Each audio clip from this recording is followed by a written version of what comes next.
Good morning, everybody. Here we are reading through Daniel chapter 7 to 9.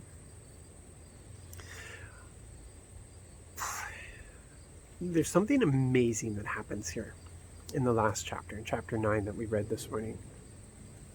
And it teaches something about prayer. It's something very, very, very important about prayer for us to understand the place and the importance of prayer. It doesn't matter whether we understand it. It doesn't matter whether we question why our Father does it this way. This is the principle. It has always been the principle of prayer, and we need to understand this. It says that Daniel discovered this thing in the prophecies of Jeremiah. He came across it, he read it, where Jeremiah spells out that it's going to be 70 years in captivity. And so Daniel, who's very old by this stage, gets to work praying. He's reminding Yahweh. He's reminding Yahweh, this is what you promised. This is what you declared through prophecy. This is what you said would happen. And he just starts praying and praying. And just bringing it before the Lord, reminding him. And actually, Dad likes it when we do that, because it shows that we're paying attention. And it shows that we believe that he'll do what he said he will do. And he loves that. He loves us putting our confidence in his word. And so then Gabriel shows up. And what Gabriel says to him is that as he prayed, the word went out. As Daniel prayed, the word went out. And then a little later on, he says that X number of days after the word went out, this restoration would start. Now backtrack it. The restoration would start so many days after the word went out, and the word went out as Daniel prayed.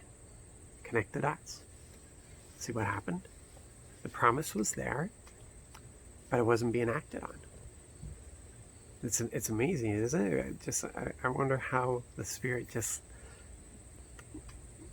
provoked or enticed Daniel to read that part of the prophecy on that day. And so it wasn't being acted on until Daniel started praying. And when Daniel started praying, the word went out from the Lord: restore Israel. And X number of days after restoration, boom. So, this whole thing about Cyrus, out of the blue, Cyrus just suddenly says, we have to build a temple. Daniel's praying about the restoration of Israel.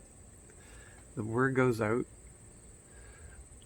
Cyrus receives this word from the Lord: build me a temple in Jerusalem. And he announces it. Bang. All because Daniel prayed. We don't know why, but the Lord he waits until his people start praying in agreement to his will. Now, we would think because it's his will, it's just going to be done. But he actually waits until we start praying. And then it goes into action. He waits, whether it's one man, because Daniel, it was just Daniel, that's all we're aware of, just Daniel. When he became aware of this, started praying. Maybe he called a bunch of friends and had them pray too, I don't know. But we know there's other movements that have started because of one person. Was that one person dictating to Father what to do? No. They had discovered the will of Father, and they started praying in agreement with the will of Father. And bang. Just like that. That's how important prayer is. It is. It is his will that everyone is saved. But his people come into agreement with his will, and we pray. We pray salvation for people. It is his will that people are healed of illness. He hates illness. It's detestable to him. He's promised healing. We pray. Bang. His will. So we can't set aside prayer. It's not something that we can just say, oh, when I have time or what. No, this is our work, people. This is how we fight our battles. This is the work that we're doing. This is the influence that we have. So we have to renew ourselves on this. Listen, you guys be blessed today. Just get busy with prayer. Yeah, get it on. And all day long, conversation with him, petitioning for people, hearing his will, praying his will. That's who we are as his people. That's how we operate. That's how we roll. So you guys be blessed today. Be encouraged.